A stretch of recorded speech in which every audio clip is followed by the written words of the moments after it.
This is Shelley Craft coming to you live on SNNLive. The program today is coming to you live from the New Orleans Investment Conference 2017 in New Orleans. We have with us Bill Howald from Rye Patch Gold Corp. It's a publicly traded company. I'm going to give you two symbols. It's RPM on the TSX-V and RPMGF on the OTC markets. Bill, welcome back to SNNLive. Shelley, it's a pleasure to be back. How are you doing?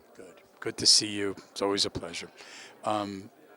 Let's start with an overview on Rye Patch, and we'll go from there.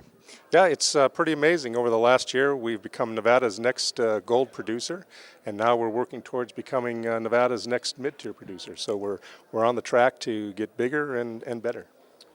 Now let's go with the history of the company. Let's find that out. Sure. Another surprising fact about Rye Patch is this is our 10th anniversary as being a public company, and we're quite proud of that. But, we started off as a junior explorer in the state of Nevada. We acquired a number of assets in and around western Nevada along what we call the Oreana trend. We've been able to take those projects forward and add value by making resources out of them. And then 2 years ago, we had the opportunity to buy an operating mine. We went and looked at the asset, and lo and behold, in July of last year, 2016, we purchased it, and we've put it back into production, and now we're making gold bars of our own. What differentiates Rye Patch from the rest of the group, let's say, beyond Nevada? Yeah, well, that's quite interesting. I mean, we have an operating mine. We have a large land position in Nevada. We have additional assets. We can grow organically to become the next mid-tier producer with just the assets that we have in our small little land package. What's the value catalyst of the company? We'll be in commercial production in Q1 of next year. So we're also on track to expand our production out of the Florida Canyon mine to over 100,000 ounces in the coming year. And then we've got all of these assets along the trend that we control 100% of. And like I said, our goal is to become Nevada's next mid-tier producer. And so all of those are going to add value along the way. So what's your backup plan?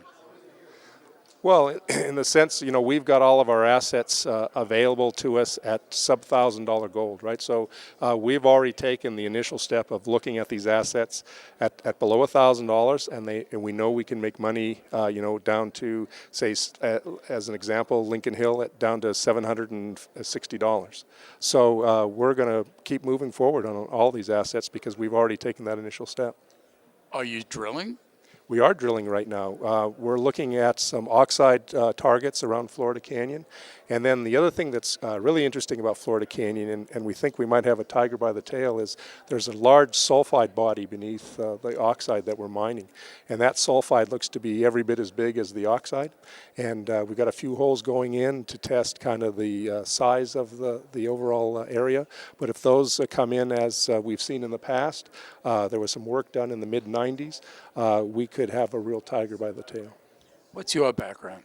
I'm a geological engineer, born on the richest hill on earth in Butte, Montana. My whole family's been in mining, and now I'm in mining too. Bill, who's the rest of the team?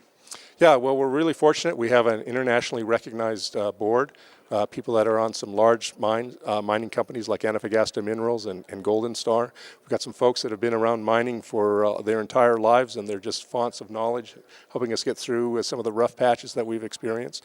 And then our team at the mine is a very experienced team. We're pretty lucky to have a lot of the folks we have. They're second to nobody, and they've been around with a lot of companies, Barrick and Newmont and others. So we've got a really good mining team, a really good management team, and an excellent board.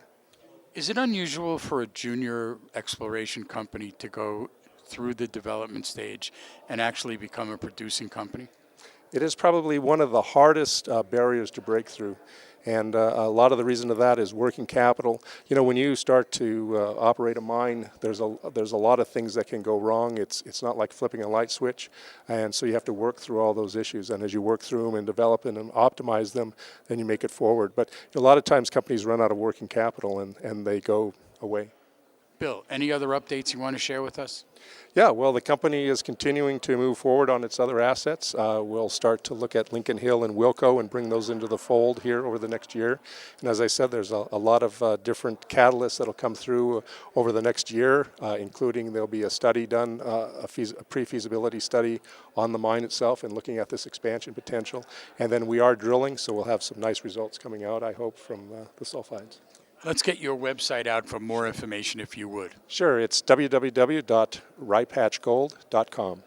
Ladies and gentlemen, Bill Howald, Rye Patch Gold Corp, a publicly traded company. I'm going to give you two symbols, RPM on the TSX-V and RPMGF on the OTC markets in the U.S. I'm Shelley Kraft. This is SNNLive, and we're coming to you live from the New Orleans Investment Conference 2017 in New Orleans. Bill, always a pleasure to see you. Always a pleasure to see you.